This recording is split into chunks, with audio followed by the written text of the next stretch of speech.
This is my TED Talk or presentation or whatever, comparing simple possession of marijuana in Hungary, Canada, and South Africa. What is the existing legislature against simple possession in each of these countries? In Canada, simple possession of cannabis is legal. As of October 17, 2018, any adult can carry a maximum of 30 grams without being penalized.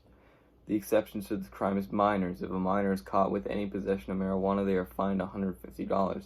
And if adults are caught with more than 30 grams but less than 100 grams, they can be fined up to $2,000 or 5 months in prison. Any amount exceeding 100 grams has a maximum of a life sentence. In Hungary, since 2013, the possession of 12 to 100 grams can result in a maximum of 8 years in prison and a minimum of 2 years in prison. Possession of less than 12 grams results in a fine of $400, and possession of more than 100 grams can result in a maximum of a life sentence in prison. The exception is for minors and travelers, includes a 1 to 10 days in jail or $150 to $4,000 fine. In South Africa, the possession of marijuana is legal. One person can hold a maximum of 600 grams in their residence and a maximum of 100 grams in public, but it must be hidden. The exceeding of both these limits can result in a 2-year imprisonment and at most a life sentence.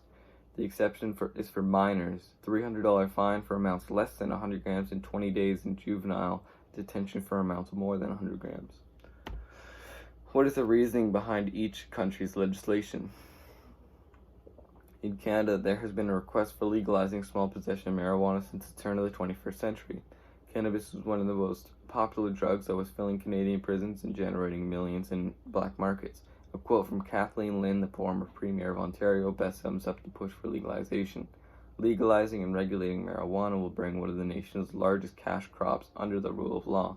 This will create jobs and economic opportunities in the formal economy instead of the illicit market.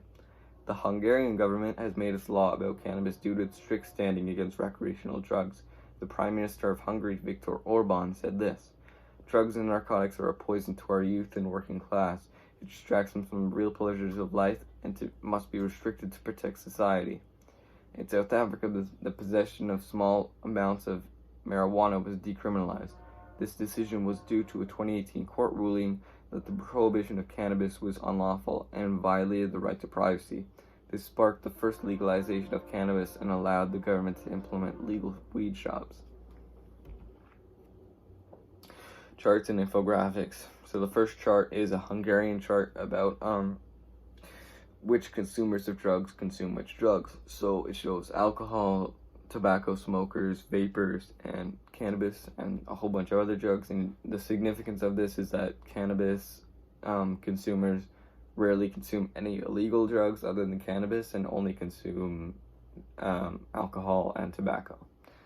The next chart is the Canadian chart of what 16-year-old pupils consume most, and 20% of all drugs consumed by 16-year-olds in Canada was cannabis. So this shows that since the legalization of cannabis in Canada, it brought a lot more cannabis into our youth, and a lot more minors are now consuming drugs that they shouldn't be. The next chart is South Africa's chart, and it's basically a geographical chart about where cannabis is consumed the most, and 60% of all cannabis is consumed in the city of Pretoria, and the other 40% makes up the entire of the country.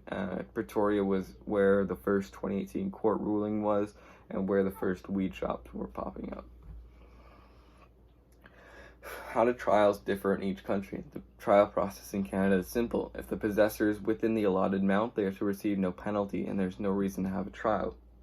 If the possessor is exceeding the amount, they are given a fine by the arresting officer and are to show in court on a certain date and time where they can accept or pay the fine, or they can attempt to fight it in court like someone would a speeding ticket. In Hungary, when an individual is arrested with possession of marijuana, they are immediately taken to police offices and held with a $1,000 bail. They are then given a trial where their lawyers will argue how it was to be used, how large the amount was, and if the defendant had any prior convictions. They are then given a penalty by the judge, which can be a fine, incarceration, or community service, depending on the nature of the crime. In South Africa, where cannabis is decriminalized, and if someone is arrested with cannabis that exceeds the amount, they are to spend one night in jail and given a fine of at least $500. They are then given a trial date where the prosecutors can increase the punishment or the defendant can try to dismiss their fine. Are there specific groups that are targeted? Weed is a universal drug.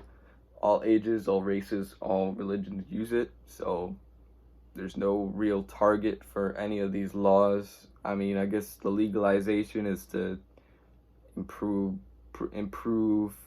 the lives of people who smoke weed and are getting imprisoned for small amounts, but the Hungarian laws are just to stop drug use. Like, there's no specific groups that are being targeted because weed is a universal drug. What is the international stance on small possession of marijuana? The United Nations describes cannabis as a lesser drug. They recognize that countries that are legalized it have seen rapid increase in usage and related health impacts, both positive and negative. The UN does not seem to have a stance on marijuana, but recognize that it is a less dangerous drug but still has major health impacts on its consumers.